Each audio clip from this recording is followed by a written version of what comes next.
The silence of deep space wasn't truly silent. On the bridge of the human ship the Intrepid, it hummed with the low vibration of the air recyclers and the soft clicks of keyboards. Captain Mark stood near the main viewport, his arms crossed tightly over his chest.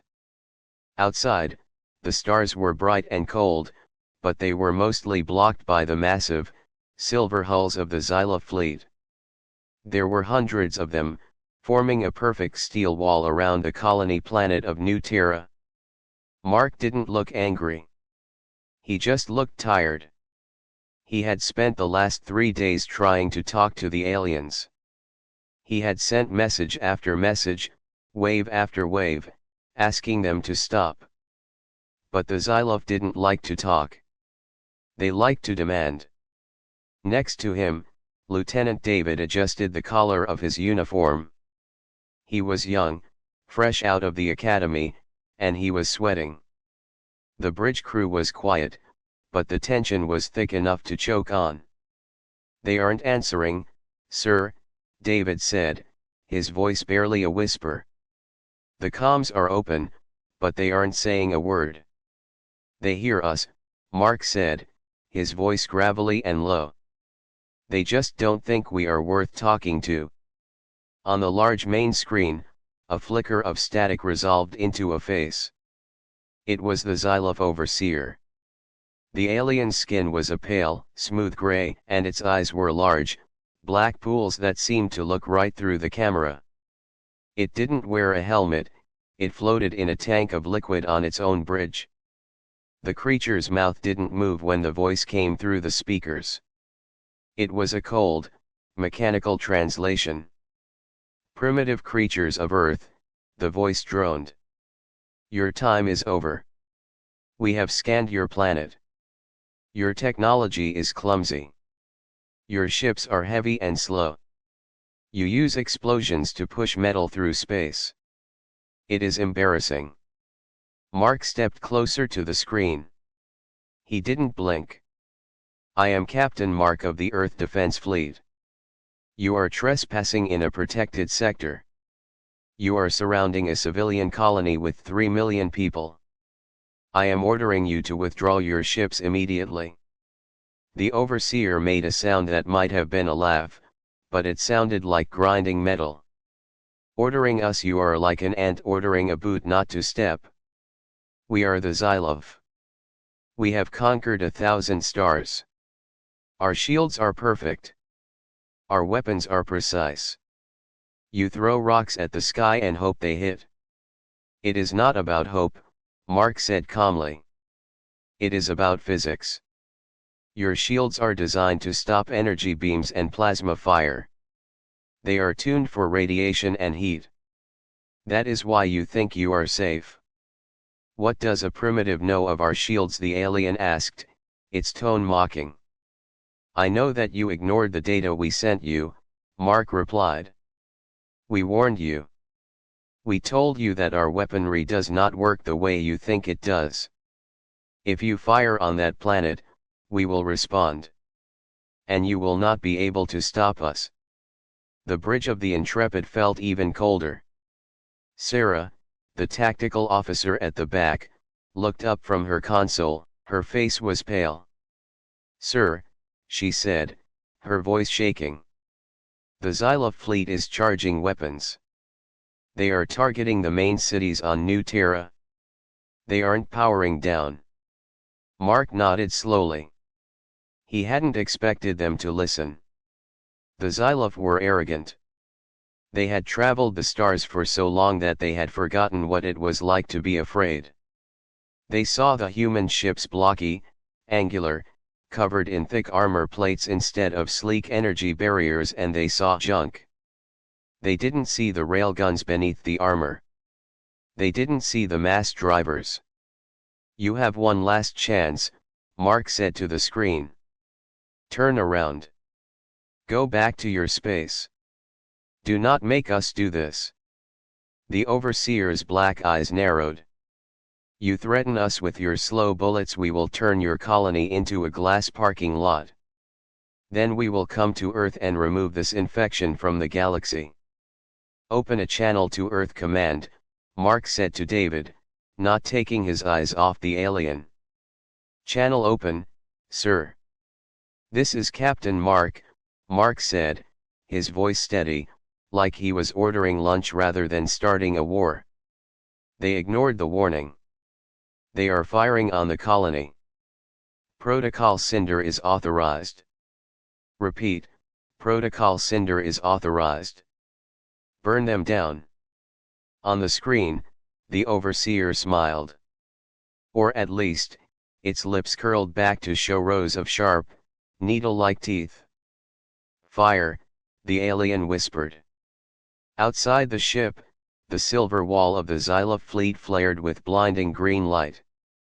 Hundreds of energy beams lanced out, raining down on the blue and green planet below. From orbit, they looked like bright spears piercing the heart of the world. "Shields to maximum," Mark ordered.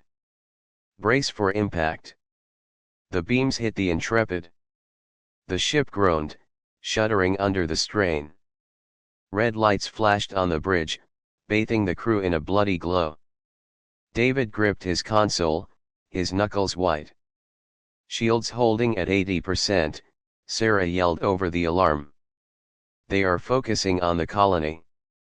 They aren't even shooting at us anymore." "Let them," Mark said. He walked to the center of the bridge, his hand hovering over a physical key switch. No biometrics, no voice commands. Just a heavy, old-fashioned switch. "Mr. David, are the target locks confirmed?"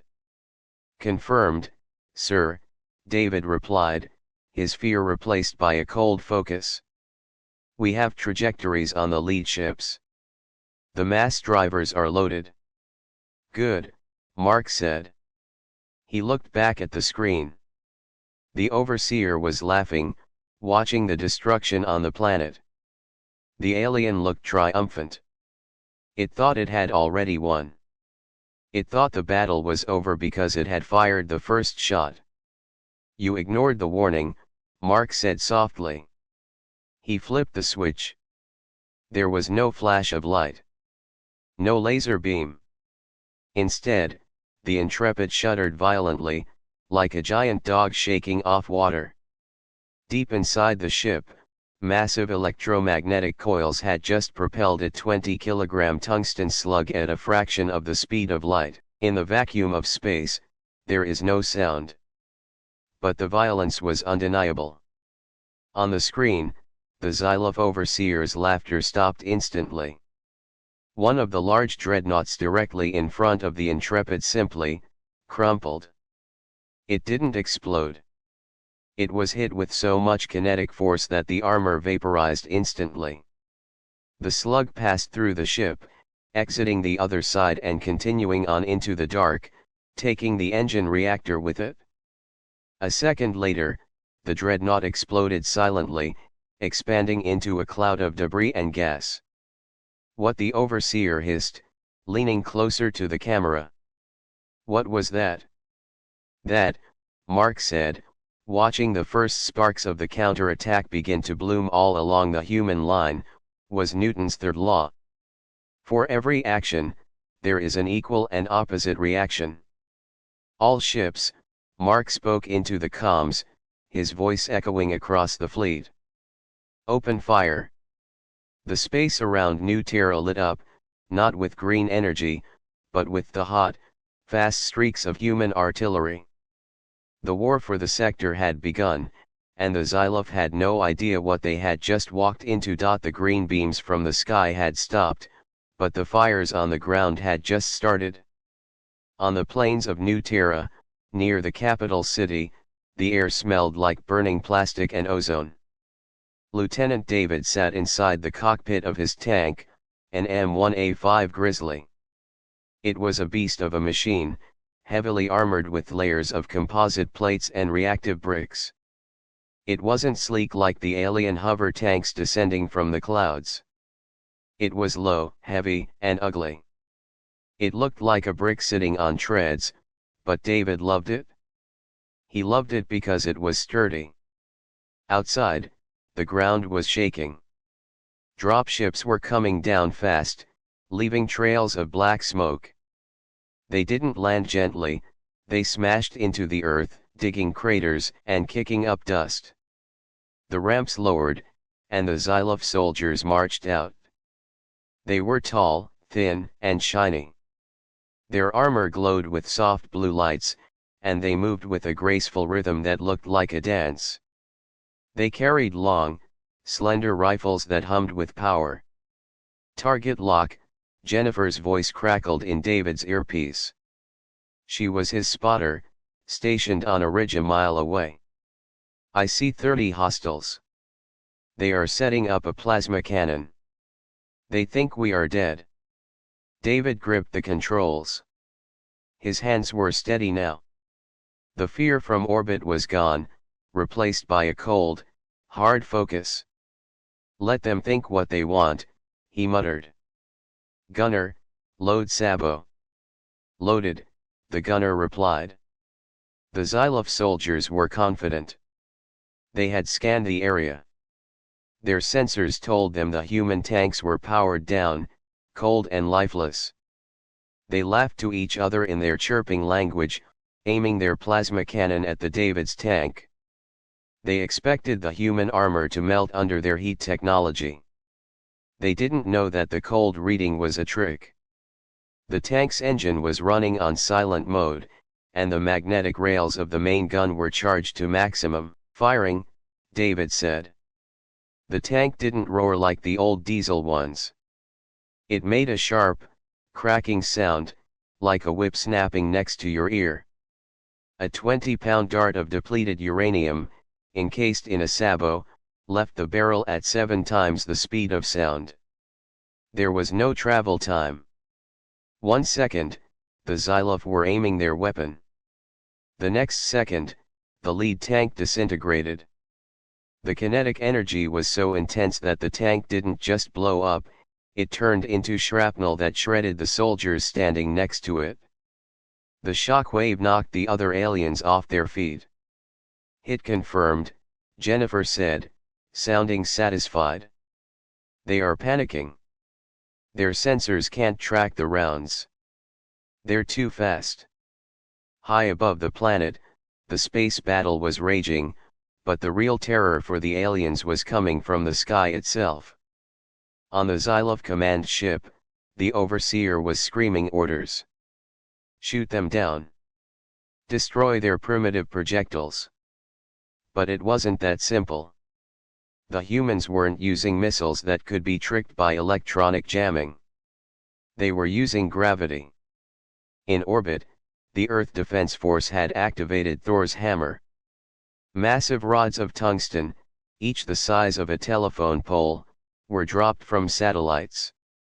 They had no engines. They had no warheads. They were just heavy rods falling from space. But falling from that height, guided by small fins, they built up speed that was terrifying. On the ground, a Xyloph commander watched the sky. He saw a streak of white light cutting through the clouds. He thought it was a meteor. He raised his hand to point at it, perhaps to marvel at the universe. The rod hit the center of their forward operating base. There was no mushroom cloud like a nuclear bomb. Instead, there was a deafening crack that rattled teeth for miles. The impact released the energy of a small earthquake. The ground liquefied under the pressure.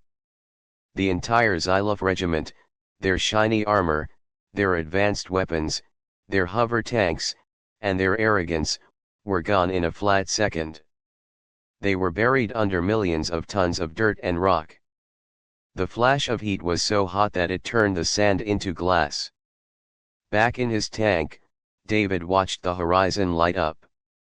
He saw the shockwave coming, a wall of dust moving faster than a train. Button up! He yelled to his crew. The tank shook as the wave passed over them, dust scouring the external cameras.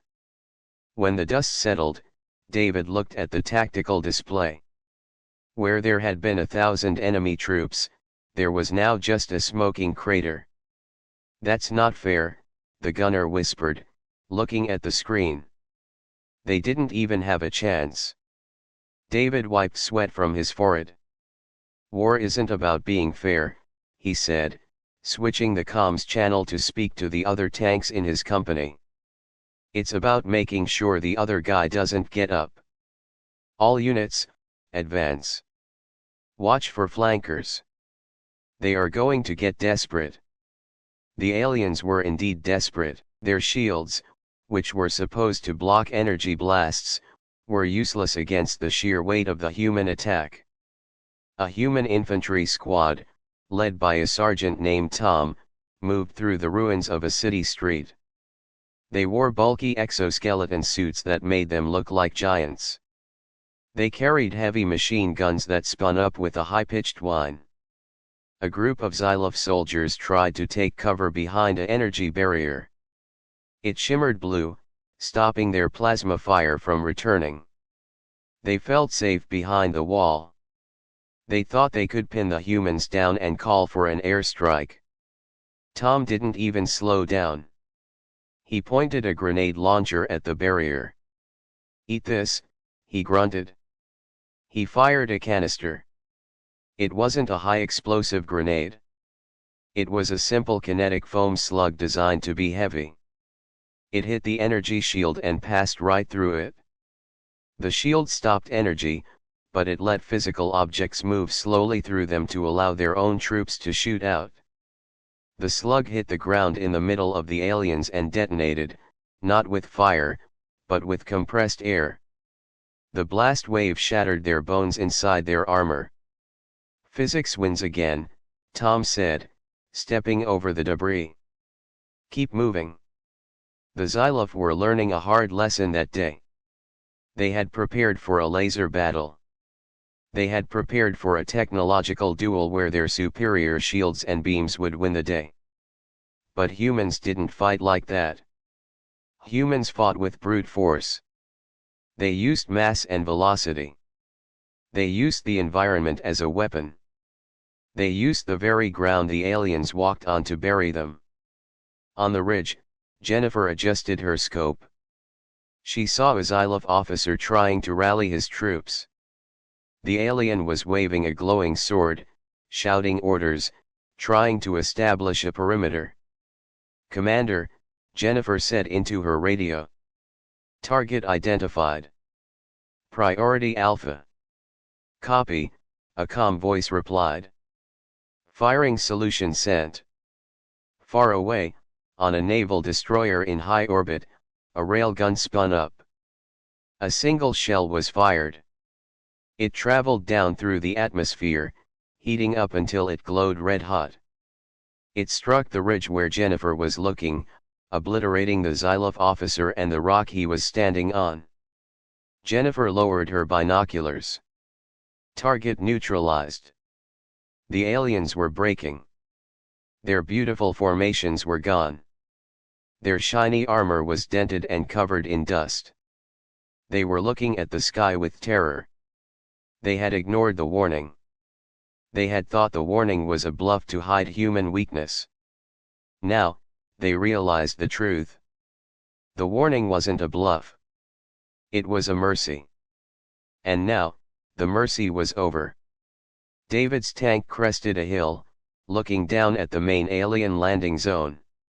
It was chaos.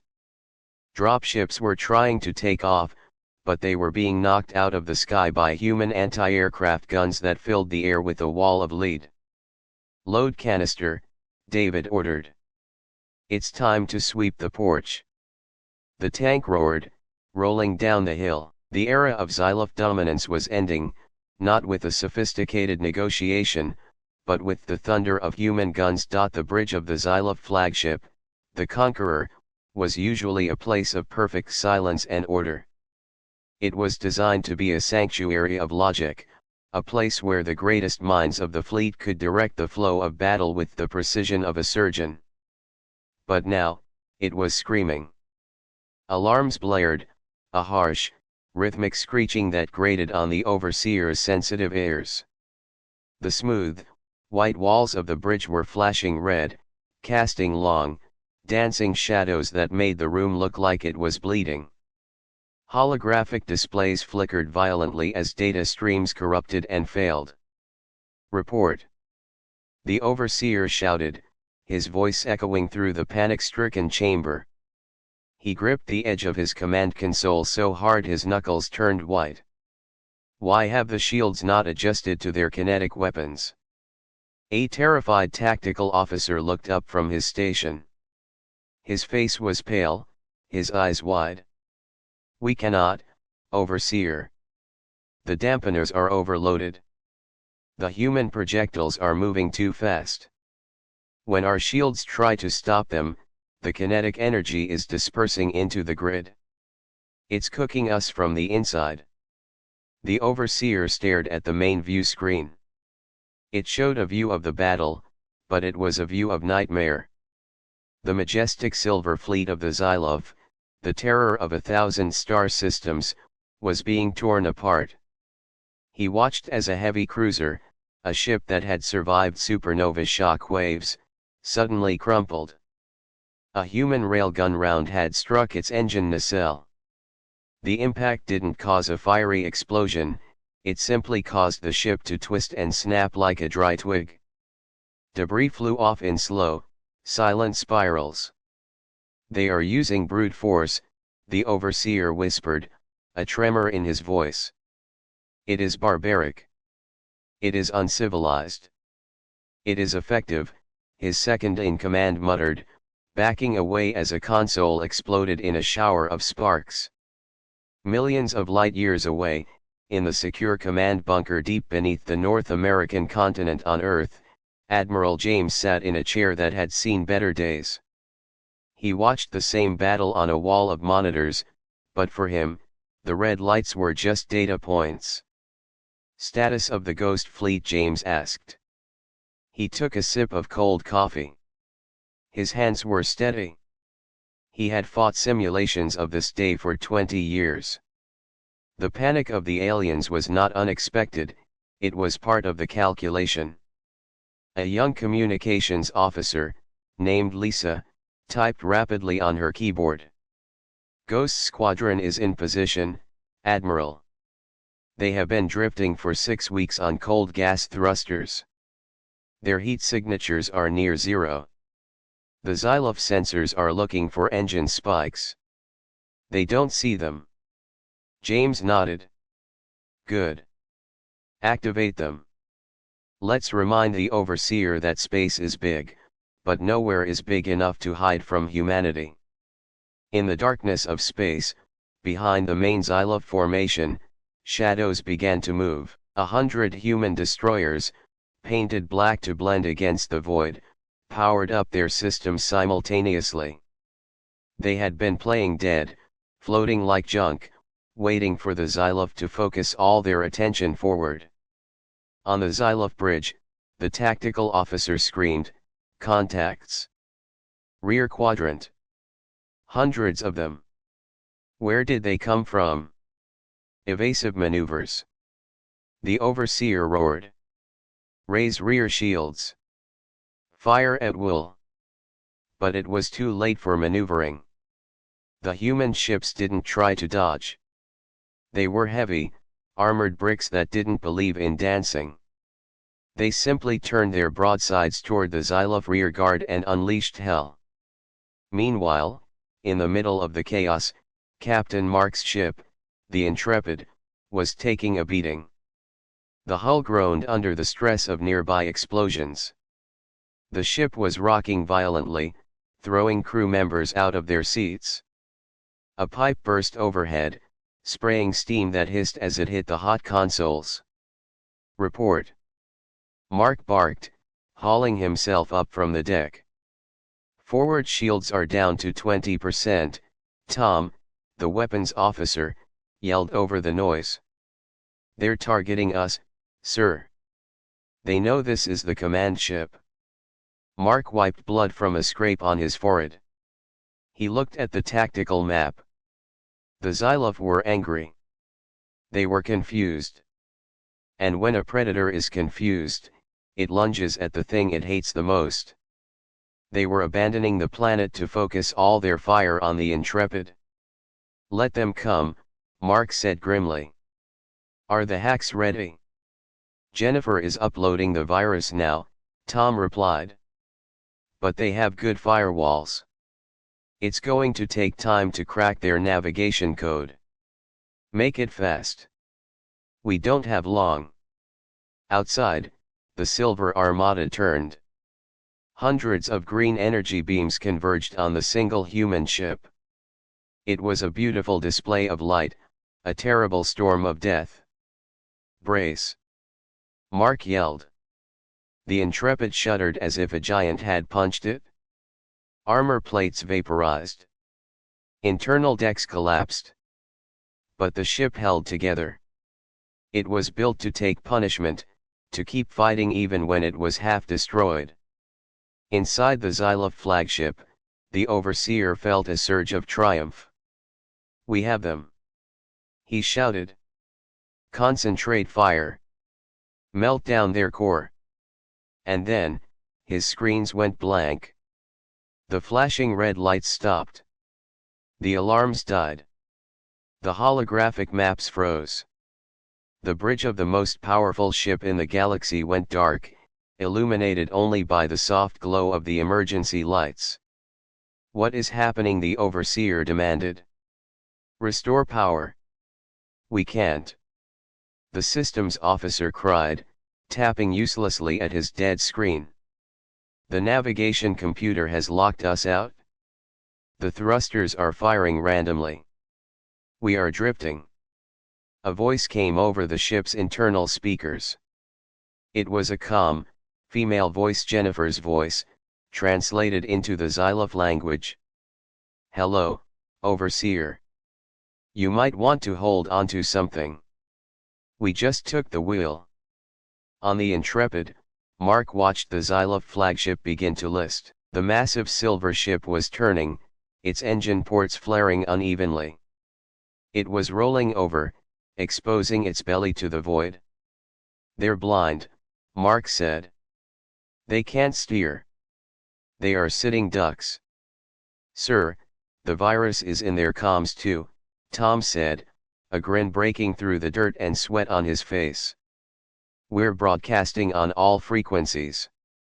They can hear us." Mark keyed the mic. He didn't shout. He didn't gloat. He just spoke the truth with the weight of a judge passing a sentence. "Overseer," Mark said. "You thought we were primitive because we use metal and fire. You thought you were safe because of your shields. But you forgot the most important rule of the universe. Never bring a knife to a gunfight, and never bring a fancy energy shield to a kinetic bombardment." The Overseer heard the words. He looked at his dead screens.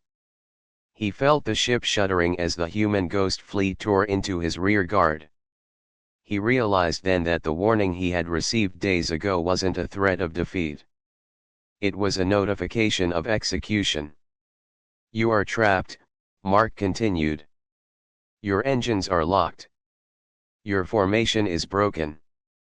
And now, you get to see what we do when we stop being polite." Mark looked at Tom. "Is the package ready?" Tom nodded solemnly. "The solar relay is aligned, sir. The lens is deployed." "Good," Mark said. "Burn them." The trap had been sprung. The Xylof fleet was no longer an invading army. They were just debris waiting to happen. And the humans, the primitive apes from Earth, were just getting started. The silence that fell over the bridge of the Xylof flagship was heavier than the vacuum outside. The Overseer stared at the frozen tactical displays, his black eyes wide with a realization that chilled his blood. The humans hadn't just disabled his engines, they had turned his own ship into a floating coffin. "What are they doing?" the second-in-command whispered, his voice trembling. The Overseer didn't answer. He was watching the small, battered human ship, the Intrepid, drifting in the center of the formation. It looked so small compared to the massive silver dreadnoughts of the Xyla fleet.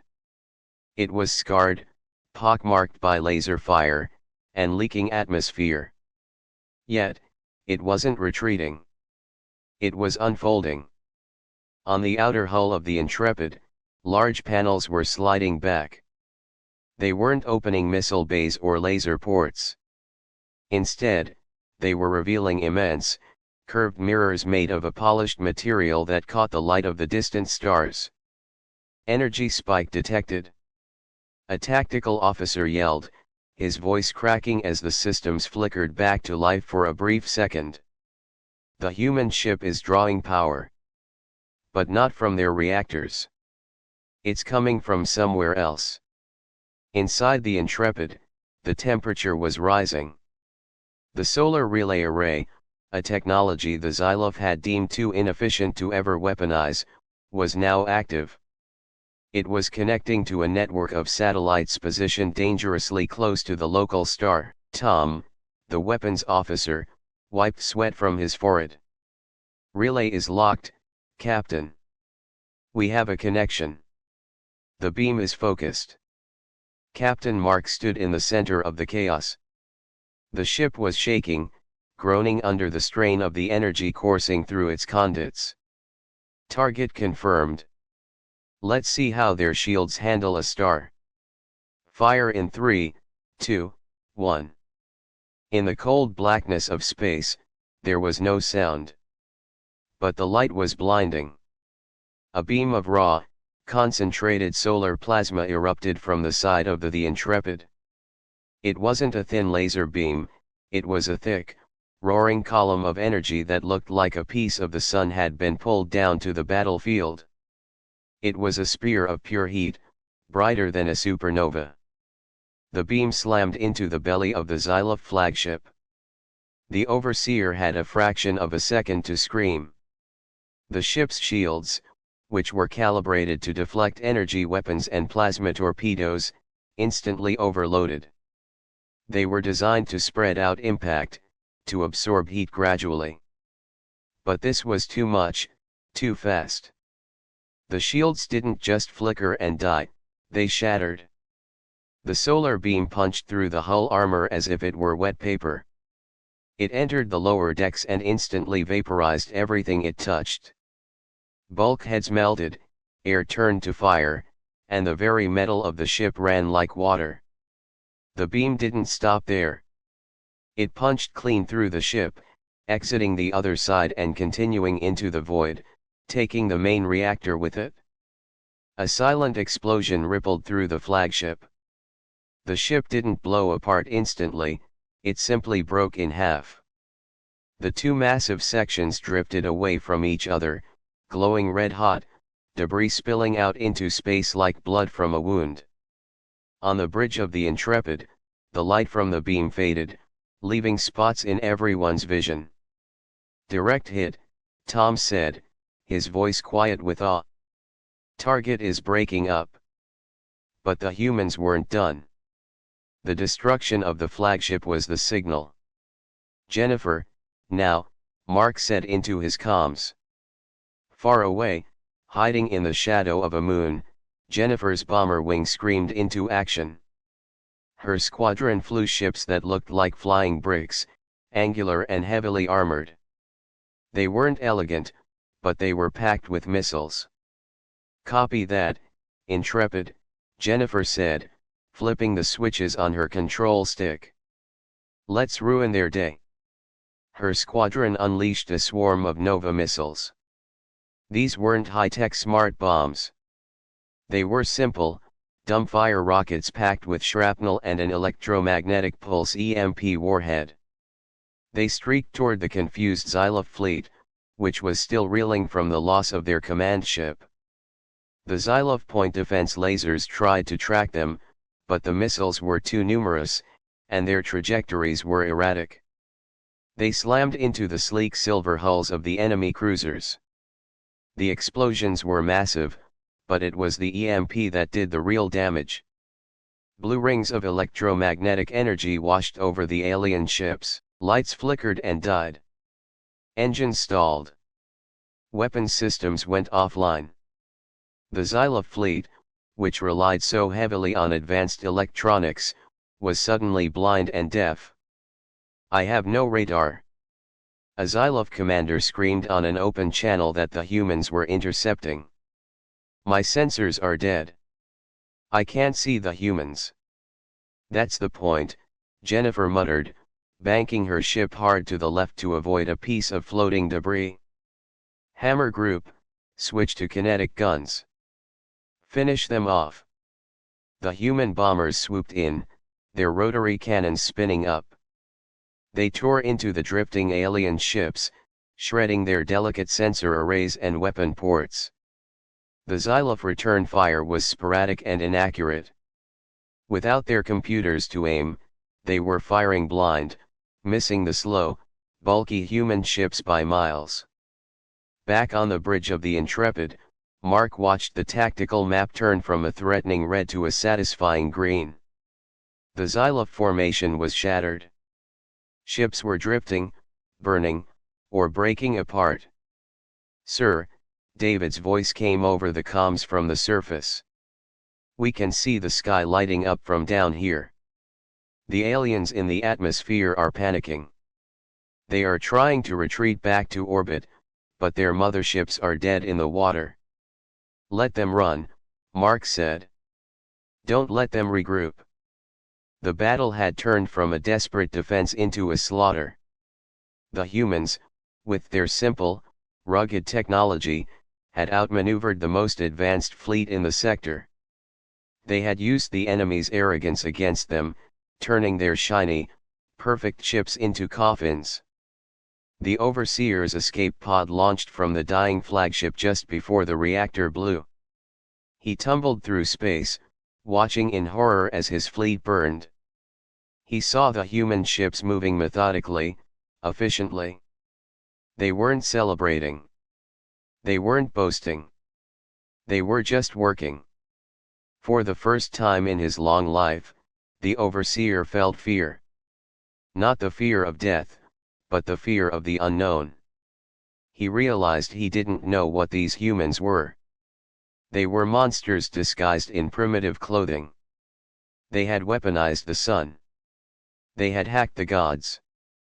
The pod's small computer beeped. It was receiving a transmission. It wasn't a voice, just a simple text file, broadcasting on all frequencies. The Overseer read the words, and his soul froze. "You were warned." The pod drifted away, leaving behind the graveyard of the Xylov Armada. The humans had won, but as Mark looked out at the destruction, he knew this was just the beginning. The galaxy would learn of this day. They would learn that humanity was not to be trifled with. "Status report," Mark asked, his voice hard. "Enemy fleet disabled," Tom replied. "Survivors are broadcasting distress signals." "Let them wait," Mark said. "We have a planet to save." The burning wreckage of the Xylov ships cast a long, flickering shadow over the Intrepid. It was a shadow of fear, a shadow that would soon stretch across the entire galaxy. Humanity had spoken, and the message was clear: cross us, and you will burn. The smoke still drifted over the ruins of the battlefield, curling up into the black sky like ghostly fingers. Down on the surface of New Terra, the silence was slowly returning, but it was a heavy silence. It was the kind of quiet that settles after a terrible storm. Lieutenant David sat on the tread of his tank, his helmet resting on his knee. He wiped a streak of grease and soot from his forehead, leaving a clean line across his dirty skin. Around him, the wreckage of the Xylov army lay scattered. The sleek, silver hover tanks were now just twisted metal, half buried in the craters made by the human railguns. The alien soldiers, who had seemed so tall and terrifying just hours ago, were broken figures in the dirt. It was a mess, but it was a mess that humanity had made. David took a sip of water from his canteen. It tasted warm and metallic, but it felt good. He looked up at the sky. The bright flashes of orbital combat had faded. Now, only the burning hulks of the Xylof fleet lit up the darkness, falling slowly toward the planet like dying stars. "It's over," Jennifer's voice said in his earpiece. She sounded tired, but there was a smile in her voice. "I'm tracking the last of their escape pods. They are running for the edge of the system." "Let them go," David said, his voice raspy from shouting orders over the roar of the engine. "We don't need to hunt down rats." They got the message. High above the planet, on the bridge of the Intrepid, the mood was similar. There was no cheering, no clapping. The crew moved with a practiced efficiency, shutting down weapon systems and running diagnostics on the engines. They were professionals. They did their job, and now they were cleaning up the mess. Captain Mark stood by the viewport, looking out at the devastation. The Xylof flagship was gone, reduced to a field of debris that glittered in the starlight. It was hard to believe that just a day ago, that ship had been the symbol of absolute power. Now, it was just junk. "Sir," Tom said, walking up to him. "Admiral James is on the line. He wants a final report." Mark nodded slowly. "Put him on." The holographic flickered to life, showing Admiral James in his bunker on Earth. He looked older than usual, the lines around his eyes deepened by the stress of the last few days. But his eyes were sharp. "Captain," James said. "I saw the telemetry. You used the solar relay. It was the only way to crack the flagship's shields, sir," Mark said. "We had to show them we weren't messing around." James let out a long breath. "You certainly did that. The Xylof survivors are broadcasting panic signals across all frequencies. Their empire is terrified, Mark. They didn't think we had teeth like this. They underestimated us," Mark said, watching a piece of debris drift past the window. "They saw our ships and thought we were primitive. They forgot that being primitive sometimes means being durable.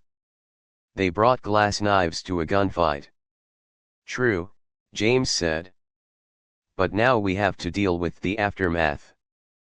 The galaxy is watching. The Xylof weren't just a random raiding party, they were a major power. By destroying them this badly, we put a target on our backs."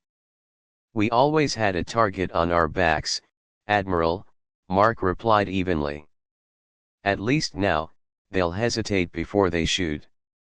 They'll remember New Terra." James nodded. "Clean up your sector, Captain. Get the relief ships down to the colony. And Mark, good work."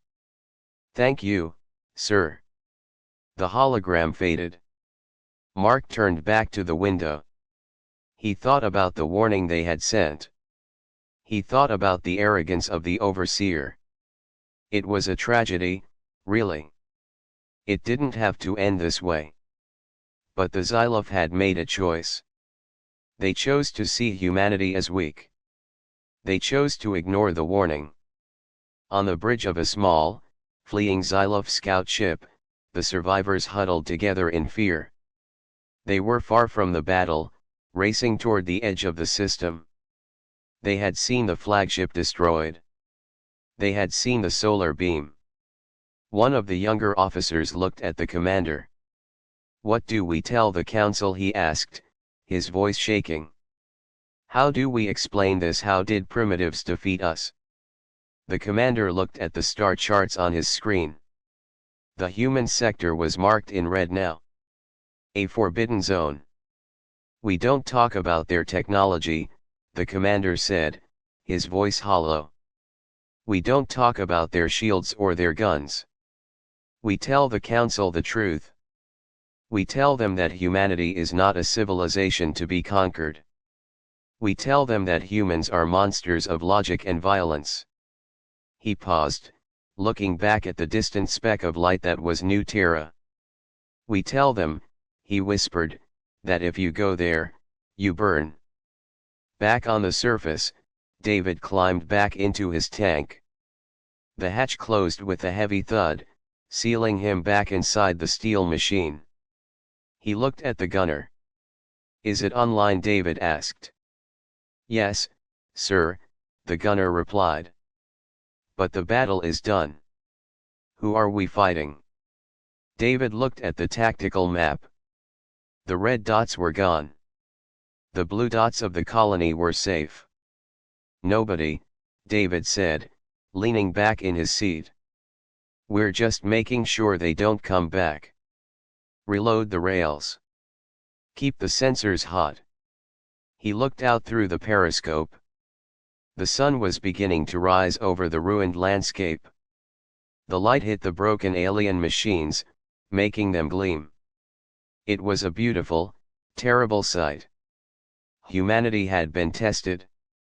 The aliens had come with their superior technology and their high ideals, thinking they could sweep humans aside like dust. But they had learned the hard way that humans don't sweep. Humans dig in. Humans adapt. And humans fight with a ferocity that scares the stars. Mark stood on the bridge of his ship, watching the sun rise on the planet below. The colony was safe. The people were waking up. They would rebuild. They would always rebuild. "All ships," Mark said over the fleet channel, his voice calm and strong. "Stand down from combat alert. But keep your eyes open. Today we bought ourselves a future. Tomorrow, we start earning it." The war was over. The warning had been delivered. The universe knew now that Earth was not a peaceful garden waiting to be picked. It was a fortress. And the people inside were the most dangerous creatures in the galaxy. The silence of space returned, but it was no longer the silence of peace. It was the silence of respect. The burning wreckage of the Xyla fleet floated in the dark, a permanent monument to the day humanity stopped asking for permission and started taking no prisoners. They had ignored the warning, and now, they were nothing but ash and memories.